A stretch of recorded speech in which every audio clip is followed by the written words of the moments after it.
правильным подходом было бы формирование вокруг этого инновационного центра некоторого сообщества волонтеров, добровольцев. Можно ведь пойти по формально-бюрократическому пути, подготовить от правительства Москвы письмо, разослать его по всем организациям с требованием предоставить статистику, данные, услуги, которые они предоставляют и так далее. Ну и потом годами обрабатывать десятки тысяч, сотни тысяч этих писем, которые все будут разными и в подавляющем большинстве бессодержательными. Правда?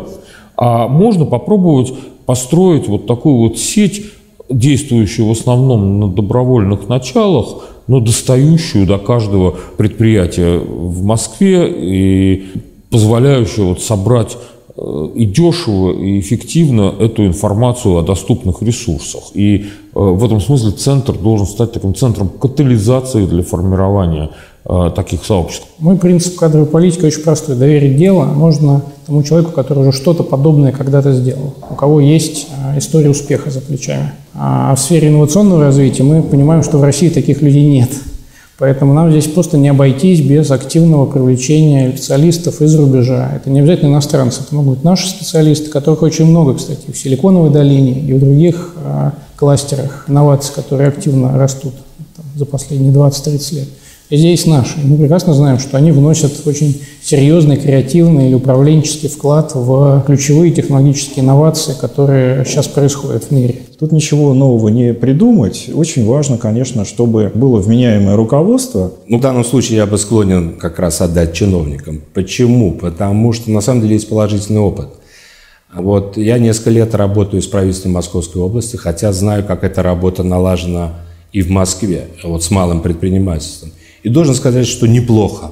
Это один из немногих таких примеров, где система поддержки малого предпринимательства на определенных уровнях, ну вот за Московскую область буду говорить точно, и совершенно честно и открыто, где достаточно хорошо проработаны документы, и нету никаких дополнительных, порой просто совершенно, извините, идиотских требований, которыми страдают многие фонды. Все-таки такая чиновничья, в хорошем смысле слова, работа.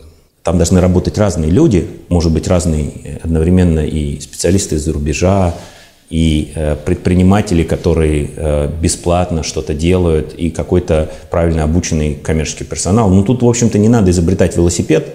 К счастью или к несчастью, наличие инновационных компаний, оно определяется в первую очередь не пробками, не зданиями, не центрами развития, даже, к сожалению, не венчурными инвесторами, а людьми.